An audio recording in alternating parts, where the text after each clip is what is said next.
오늘부터 3주 동안 이 로마서에 나오는 복음적인 그 사랑이 무엇인가, 로마서 12장을 중심으로 같이 나누려고 합니다. 그래서 3주 동안의 주제가 사랑입니다.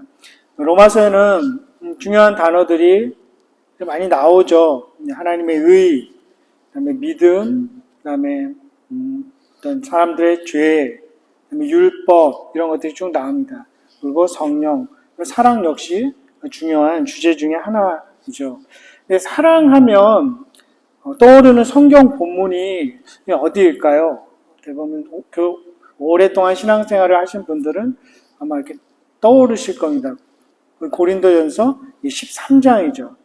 거기 사랑은 어떻게 되어 있습니까? 오래 참고, 온유하고, 시기하지 않고, 자랑하지 않고, 또 교만하지 않고, 또 무례하게 행치 않고, 자기의 유익을 구하지 않습니다. 성내지 않고, 악한 것을 생각하지 않습니다. 또 불의를 기뻐하지 않고, 진리와 함께 기뻐합니다. 모든 것을 참고, 모든 것을 믿고, 모든 것을 바라고, 또 견딘다, 이렇게 되어 있죠. 그런데 이 고린도서 13장 바로 전장에 12장을 보면 혹시 어떤 내용인지 알 수 있을까요? 12장은 성령께서 교회 내 이 공동체에게 은사를 주신 그 내용이 나옵니다. 교회를 세워가기 위해서 은사들을 주시죠. 각 사람에게. 탁월한 어떤 그런 능력인 것이죠. 섬기는 것이라든가 가르치는 것, 어떤 사람들이 대접하는 것들, 또 예술적인 감각이 있을 수도 있고, 그 이야기를 12장에서 하고 있습니다. 4절에서 11절까지 은사에 대해서 얘기하고, 그리고 그 후에 12절에서 27절까지는 더 길게 이 교회를 몸에 비유하고 있습니다. 그래서 하나의 몸이지만 여러 가지 지체가 있고 다른 기능이 있다, 이것을 이야기하고 있죠. 은사를 이야기하고 교회 공동체, 그 몸과 지체를 이야기합니다. 그리고 사랑은 이런 것이다, 13장에 이야기를 하죠. 근데 오늘 이 로마서 12장도 길이는 짧지만 똑같은 구조입니다. 성경을 펼쳐보시면 알겠지만 12장 1절, 2절 이제 그러므로 이렇게 살아야 된다 이야기하면서 3절에서 이렇게 이야기하죠. 먼저 내게 주신 은혜로 말미암아 너희 각 사람에게 말하노니 마땅히 생각할 그 이상의 생각을 풀지 말고 오직 하나님께서 각 사람에게 나누어 주신 그 믿음의 분량대로 지혜롭게 생각하라, 이렇게 이야기합니다. 그런 후에 바로 어떤 이야기를 하게 됩니까? 4절, 5절에 한 몸에 같은 지체를, 다른 지체를 가졌다. 그리고 각기 다른 기능을 이야기합니다. 고린도전서 12장과 똑같죠. 그리고 6절, 8절에서는 어떻습니까? 간략하지만 은사에 대해서 이야기를 하고 있습니다. 똑같죠. 고린도 교회에도 그렇고 로마 교인들에게도. 왜 그럴까요? 이 은사를 하나님께서 각 주시면 사람이 죄성이 있기 때문에 이것을 이제 겸손하게 또 서로 조화를 이루면서 잘 같이 세워가야 되는데 그렇지 않은 모습이 어쩔 수 없이 우리 안에서 나타나는 거죠. 하나님께서 그 은사는 그 원어 카리스마 그 자체가 선물이라는 뜻입니다. 그냥 성령께서 임의로 주셨는데 어느샌가 이제 그것을 가지고 있으면, 예를 들어서 내가 탁월한 어떤 설교의 능력을 갖고 있다던가, 심지어 병을 고치는 그런 은사를 가지고 있으면 이게 교만한 마음이 또 자기의가 이게 스멀스멀 올라오게 되는 거죠. 실제 고린도 교회도 그랬죠. 그래서 서로 이제 자랑하게 되고 어떤 은사가 더 크냐 이렇게 다투게 되는 모습들. 로마 교인들에게도 그런 모습들이 있게 되는 거죠. 우리 안에 그런 죄성이 그렇게 만들기 때문입니다. 그래서 이제 12장 3절에서는 지혜가 있어야 된다, 그런 것들을 분별해야 된다, 사도 바울이 이렇게 일단 이야기를 합니다. 정말 어떤 그런 탁월한 카리스마, 은사를 갖고 있는 사람들을 보면 우리가 저 사람의 말은 모든 것이 옳을 수 있어, 저 사람의 행동은 다 따를만 해, 이렇게 여길 수 있는데 그렇지는 않다는 거죠. 탁월한 은사, 카리스마가 있다 할지라도 사랑이 없을 수 있다는 것이죠. 그리고 심지어 악하게 악용될 수도 있다는 것입니다. 그래서 분별할 줄 아는 그 지혜를 먼저 이야기를 합니다. 그리고 그 무엇보다 중요한 것이 사랑임을 고린도 교회에게도 그리고 이 로마 교회에게도 로마 교인들에게도 이야기를 하고 있는 것입니다. 길이는 다르지만 구조는 똑같습니다. 근데 이제 우리가 읽은 그 9절에서 13절에 보면 이 그리스도인의 일상에서 나타나는 그 사랑의 모습들에 대해서 이야기를 합니다. 이거는 은사와는 상관없이 모든 그리스도인들이 교회 공동체를 잘 세워가기 위해서 가지고 있어야 하는 그런 윤리적인 모습입니다. 어떤 것들이 있습니까? 거짓이 없고 또 분별력이 있죠. 애정을 가지고 존경하는 그런 모습, 또 열심을 내고 또 참아내는 인내하는 모습, 관대하고 손대접하는 모습, 그런 조화와 겸손의 모습을 쭉 이야기하고 있습니다. 그래서 사랑에 대해서 이제 뭐 성경에 많이 나오죠. 고린도전서에서도 나오고 또 이후에도 좀 나오는데 이 오늘 본문만 중심으로 한번 보자면 그 복음적인 사랑은 어떤 모습인가 몇 가지 속성이 있습니다. 먼저는 이 9절에 나온 것처럼 거짓이 없습니다. 거짓이 없다는 것, 위선적이지 않다는 것입니다. 위선적이다, 원어적으로 이렇게 가면을 쓰는 그 모습이죠. 연극 배우들이 가면을 쓰고 연극하는, 그때 당시 그랬겠죠. 그런 모습을 나타내는데 거짓이 없다는 말은 그런 위선적인 모습이 없다는 거죠. 예수님께서도 거짓 선지자들을 표현할 때 양의 탈을 쓴 일이라는 표현을 쓰고 있습니다. 가장하고 또 감추는 그런 기술은 있지만 진실함이 없는 그런 선지자들을 악하다고 표현하는 것이죠. 그래서 존 머레이라는 신학자는 이렇게도 표현합니다. 사랑이 미덕의 총합이라면 위선은 악의 전형이다. 위선, 겉과 속이 다른 것이 얼마나 악한 것인지를 성경은 불편하게 고발하고 있는 것입니다. 그러면서 이제 바로 나오는 것이 좀 사랑과는 어울리지 않는 단어인데 미워하라 이런 표현이 나오죠. 진실된 사랑은 악을 미워한다는 것입니다. 근데 이 미워한다는 표현도 그냥 단순히 뭐 dislike 이런 표현 쓰는 게 아니라 영어 성경에 이렇게 쭉 혹시 가지고 있는 분들 보면 옛날 그 500년 된 그 킹 제임스 번역도 그렇고 뭐 최근에 이런 ESV 번역도 그렇고 abhor 이런 단어를 씁니다. 되게 어려운데 abhor 이런 표현을 씁니다. 잘 쓰지도 않는 단어. 신약 성경에 사실 여기에만 나오는 단어입니다. 이건 뭐냐면 아주 소름 끼칠 정도로 싫어하는 것입니다. 정말 싫은 거. 치를 떠는 그런 경험들 있으신가요? 살아오면서 그게 뭐 사람일 수도 있고 어떤 사건일 수도 있고 어떤 환경일 수도 있는 그런 것들. 정말 싫은 그런 것을 나타냅니다. 왜냐하면 복음적인 사랑이 그냥 맹목적인 감상이 아니기 때문에 그런 악한 것들은 정말 그렇게 싫어하는 모습을 나타내는 것이죠. 사실은 여기서 나타나는 그 악은 막 무거운 것을 잔뜩 짊어지는 그 의미도 있습니다. 덕지덕지 붙어 있는 것, 뭐 불필요한 것, 우리 삶에 살아가면서 그런 것들을 계속 이렇게 짊어지고 붙은 채로 살아가는 그런 모습을 나타내기도 합니다. 구약에서 시편 97편 1절에 이런 말씀이 있습니다. 이렇게 시작됩니다. 여호와를 사랑하는 너희여 악을 미워하라. 잠언 8장 13절에는 여호와를 경외한 것은 악을 미워하는 것이다. 그러니까 하나님을 사랑하고 하나님을 경외하는 사람이라면 악한 것들을 미워한다는 것이죠. 이 아가페 사랑의 특성이 그렇게 악한 것들을 몹시 싫어하고 미워한다는 것입니다. 그리고 여기서는 사실 그 악은 사탄이랑 연결이 되어 있습니다. 그냥 단순히 뭐 좋고 나쁜 거 뭐 이런 정도가 아니라 그 배후에는 사탄이 있다는 그런 이야기이죠. 그렇다면 그런 것들이 어떤 것이 있을까요? 뭐 일반적으로 그냥 생각할 수도 있지만 아마 성경에 이렇게 보면 조금 구체적으로 나온 데가 있습니다. 잠언 6장 16절에서 19절입니다. 제가 한번 읽어드릴게요.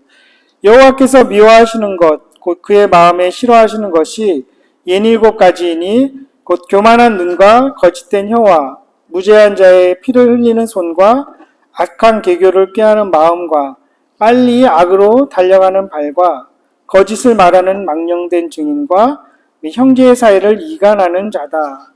이 중에 몇 가지 특징적인 게 나오죠. 첫 번째, 하나님이 사랑하시는 것, 싫어하시는 것이 교만입니다. 하나님께서는 분명히 교만한 자를 대적하신다고 성경이 이야기합니다. 특별히 선지서를 통해서도 계속 이야기하죠. 교만함, 자기 중심성이죠. 원죄가 그렇게 나왔죠. 내가 하나님처럼 되고자 하는 그 교만에서 나왔죠. 천사도 그 교만한 마음이 타락해서 사탄이 되지 않습니까? 그렇게 참 하나님이 싫어하시는 거죠. 그렇다면 그 반대는 겸손이겠죠. 그 겸손의 모습은 어떻게 나타날까요? 순종으로 나타납니다. 역사상 가장 위대한 겸손은 죽기까지 순종하신 예수 그리스도의 그 모습에서 나타나는 것이죠. 그래서 누군가가 겸손한 사람인지 교만한 사람인지 알 수 있는 방법은 얼마나 하나님 말씀에 순종하는가, 그것을 통해서 알 수 있게 될 것입니다. 이 두 번째로 하나님이 싫어하시는 것 뭐냐면 거짓말. 하나님 싫어하시죠. 여기서는 어떤 그런 장난 섞인 그런 것보다는 사실은 성경에서는 그런 거짓말 자체도 굉장히 진지하게 보고 있습니다. 그래서 우리 아이들이 보면 누군가 가르치지 않았는데도 거짓말을 합니다. 이 타고난 어떤 그런 인간의 죄성인 것 같아요. 근데 이런 것들이 점점 커지면 사기도 하게 되고 중상모략도 하게 되고 어떤 일에 대해서 과장하게 되고 축소하게 되는 그러한 것들입니다. 근데 성경은 예수님께서도 친히 말씀하시기를 어떤 진리에 서지 못하는 자들을 꾸짖을 때 너희는 너희 아비 마귀에게서 났다. 그는 진리에 서지 못하고 거짓말을 할 때마다 제 것으로 말한다. 이렇게 이야기하죠. 즉 거짓말이 사탄에게서 오는 것임을 이야기하고 있습니다. 세 번째로는 무고한 자의 피를 흘리는 손을 싫어한다고 하시죠. 이것은 우리가 직접적으로 어떤 사람을 죽이는 그런 것일 수도 있지만 성경에서 지칭하는 살인은 우리가 흔히 이해하는 그런 살인의 의미보다 훨씬 더 깊습니다. 범주가 넓습니다. 예를 들어서 형제를 미워하는 자마다 살인하는 자다 이렇게 말합니다. 그래서 어떤 형제와 자매를 향해서 계속 증오, 혐오하는 것, 이 원한 앙심을 계속 품고 있다면, 돌이키지 않는다면 그것은 살인하는 것과 다름없다고 성경은 가르치고 있습니다. 야고보서 같은 경우는 특별히 말로 인격적인 살인을 하는 그런 것들도 경고하고 있죠. 그래서 그런 혀를 지옥에서 나오는 불이다 이렇게까지 표현하고 있습니다. 넷째는 악한 계교를 하나님께서 싫어하시죠. 이거는 악한 생각을 계속해서 품어내는 그런 말을 그런 의미일 것입니다. 성경은 예수님께서는 분명히 말씀하시기를 여인을 보고 음욕을 품는 자가 이미 간음한 자이다 이렇게까지 말씀하고 계시죠. 악한 생각 자체를 싫어하시죠. 다섯 번째로 악으로 빠르게 달려가는 발. 공경하는 게 어떤 법을 어기고 뻔뻔한 그런 모습들을 이야기합니다. 여섯 번째는 이제 형제 자매를 이간하는 자들을 하나님께서 싫어하시는 거죠. 계속 불화와 반목을 일으키게 되죠. 그래서 공동체를 무너뜨리는 그런 것들을 하나님께서 싫어하시는 것입니다. 그래서 이러한 것들이 발전하면 사회 악으로도 크게 번져갈 수 있죠. 전쟁이 일어날 수도 있고 서로 간에 어떤 다툼과 싸움과 그런 일들이 일어날 수 있죠. 그래서 그리스도인이라면 악을 미워하고 선을 사랑하는 그리스도인이라면 우리의 도리가 무엇인지 우리의 의무가 세상 속에서 무엇인지도 늘 기도하면서 고민해야 될 것입니다. 이렇게 악을 미워하는 반면에 또 사랑의 모습은 어떤 모습이 있습니까? 선에 속하라 이렇게 되어 있습니다. 붙들라는 것입니다. 매달려 있으라는 것이죠. 그래서 어떤 영어 성경에는 보면 cling to 이런 표현을 씁니다. 단단하게 붙들려 있는 모습입니다. 예수님께서 요한복음 15장에 말씀하시는 것처럼 그 포도나무 가지가 포도에 이렇게 붙어 있는 그런 모습입니다. 마태복음 19장에서도 보면 이 단어도 그 결혼 관계, 남녀 간의 어떤 화합한 그런 모습을 나타낼 때 쓰이는 단어입니다. 그러니까 그냥 단순히 선한 일보다는 인격적인 관계인 거죠. 선이신 예수님에게 계속 붙어 있고 계속해서 그래서 선을 행할 수 있는 그런 모습을 말하는 것입니다. 인격적으로 그리스도와 함께 계속 연합하는 모습, 그것이 사랑의 모습임을 사도 바울은 이야기하고 있습니다. 그러면서 몇 가지를 이제 구체적으로 이야기를 합니다. 첫 번째로 나오는 것이 형제를 사랑하고 서로 우애하는 모습이죠. 이 모습은 특별히 사도 바울이 갈라디아 교인들에게 했던 그 말씀을 보면 믿음의 가정들에게 더욱 하라. 착한 일을 하되 믿음의 가정들에게 더욱 하라. 이렇게 이야기를 합니다. 그리고 이것은 단순히 마음만 있는 것이 아니라 실질적인 또 재정적인 도움을 주는 것입니다. 그래서 엄밀히 말하면 따스한 감정이 없을지라도 누군가 우리 형제 자매 중에 또 주위 사람 중에 무엇인가 필요하다면 그것을 주는 것이죠. 나누는 것이죠.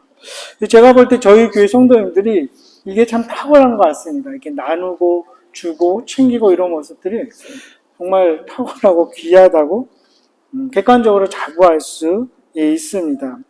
그런 모습들. 근데 이런 것들이 발전하다 보면 이제 12장 20절에 가면 이제 심지어 원수가 줄일 때 먹이고 또 목마르면 마시우게 하는 그런 원수 사랑의 그 모습까지 나아가게 되는 것입니다.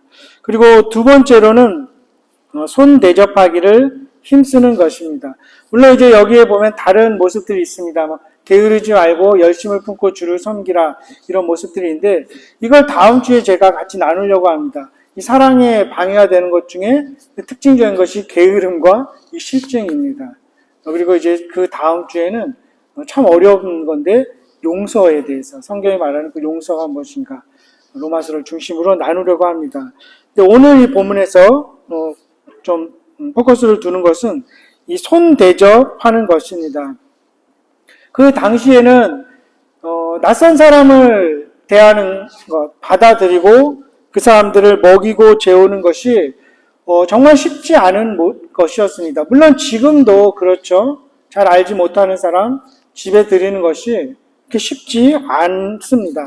하지만 이제 이 성경에서 말하는 그 사랑의 모습 중에 하나가 그렇게 집을 오픈해서 대접하고 나누는 그런 모습입니다. 근데 이제 주석가들에 의하면 저도 좀 자료를 찾아보니까 그들을 이제 맞이할 때 굉장히 이렇게 막 잘 차리고 청소를 깔끔하게 해놓고 사실 이런 모습은 아니었다고 합니다. 그냥 또 진실된 모습일 수 있죠. 이렇게 그냥 초대해서 사는 모습 그냥 보여주고 또 있는 것 같이 나누는 그러한 것들.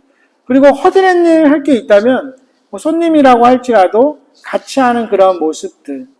아이한테 화내는 그런 모습들 있는 그대로 보여주는 것이죠. 그런 모습이었다고 합니다.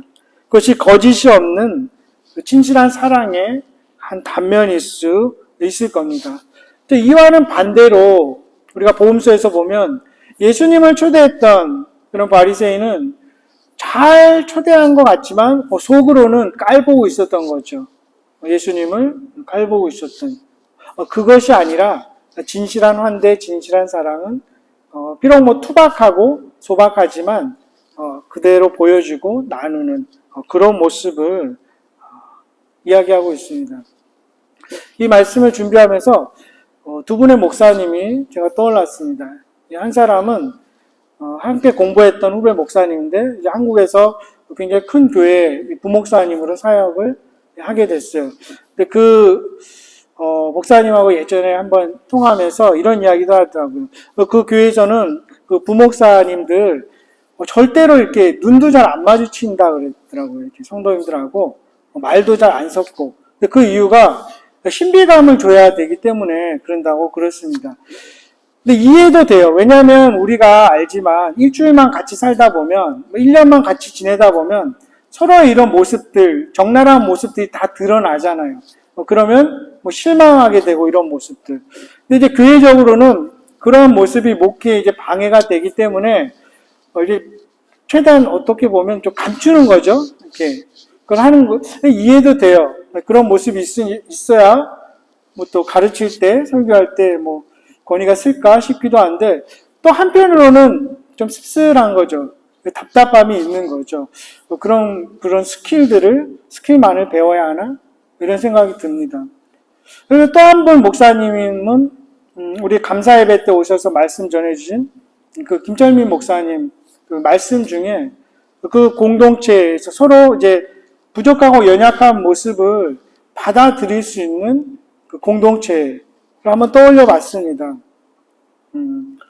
비록 연약한 모습이 있지만 교회 올 때 슬플 때는 꼭 안 웃어도 되고 좀 화가 나는 일이 있으면 좀 화를 낼 수도 있고 안 좋은 일이 있으면 우울한 표정을 짓더라도 받아들여질 수 있는 그런 공동체가 어떻게 보면 건강한 공동체가 아닐까, 그리고 앞으로 더 필요로 하지 않을까, 이런 생각들을 하게 됩니다. 물론 그렇다고 뭐 하고 싶은 말 다 하고 하고 싶은 대로 다 행동하는 그런 모습은 아닐 것입니다. 연약함을 보듬어 안을 수 있는 그런 공동체, 포장하지 않아도 자유로울 수 있는 그런 공동체를 꿈꿔 보면 어떨까 싶은 것이죠. 몇 가지만 살펴봤는데 그렇다면 이런 사랑이 어디에서 나올까요? 사실은 우리 안에서 나오기가 힘들죠. 우리가 다시 사랑해야지 결단하고 다짐하지만 번번이 깨어지고 또 넘어지는 그러한 우리의 모습을 보지 않습니까? 이 본문을 가만히 살펴보면 이 악을 미워하고, 사실 이거는 능동형으로 쓰여있는데 선에 속하라 이렇게 번역된 이 헬라 원문은 수동형으로 쓰였습니다. 이것이 무엇입니까? 우리 안에서 능동적으로 그러한 것들이 나올 수 없다는 것을 알기 때문에 사도 바울은 일부러 그렇게 수동태로 쓰지 않았나 싶습니다. 그 사랑의 근원도 결국 하나님으로부터 나온다는 것이죠. 로마서 5장 5절에 이렇게 되어 있죠. 성령으로 말미암아 하나님의 사랑이 우리 마음에 부은 바 되었다. 이 사랑 역시 성령께서 하나님의 사랑을 우리 가운데 부어주셨다는 것입니다. 우리 안에 하나님의 사랑이 배어 있다면, 또 넘쳐나게 된다면 이러한 모습이 자연스럽게 나오게 될 것입니다. 그리고 사도 바울은 이 사랑을 하나님의 사랑, 아가페라는 단어를 인상적으로 여기에 쓰고 있습니다. 보통은 아가페는 하나님께서만 하실 수 있는 사랑이죠. 인간의 사랑은 에로스, 스트로게, 필레오 이런 단어를 쓰지만 굳이 아가페를 쓰고 있습니다. 왜 그렇습니까? 하나님의 사랑이 우리 안에 부은 바 되었을 때 그 사랑 그대로 형제에게, 자매에게, 또 낯선 이들에게, 교회 공동체에게 나올 수 있다는 말입니다. 그러한 사랑이 우리 안에 부어지고 나타날 때 그 사랑은 진실되고 분별력이 있고 악을 미워하고 애정이 있고 존경하는 모습일 것입니다. 열심을 가지고 또 참을성 있게 소망을 가지고 기도하는 모습, 관대하면서도 또 손님을 대접하는 그런 모습으로 나타나게 될 것입니다. 간절히 원하기는 그러한 하나님의 사랑이 우리에게 더욱 계속해서 날마다 부어지기를 소망합니다. 그래서 그러한 사랑을 가진 그런 행복한 공동체가 될 수 있기를 원합니다. 성도님들 그렇게 지금까지 살아오신 것처럼 앞으로도 그러한 진실된 사랑을 하며 이 시대에 이 땅을 살아가는 우리 모두가 될 수 있기를 주님의 이름으로 간절히 축원합니다. 기도하겠습니다.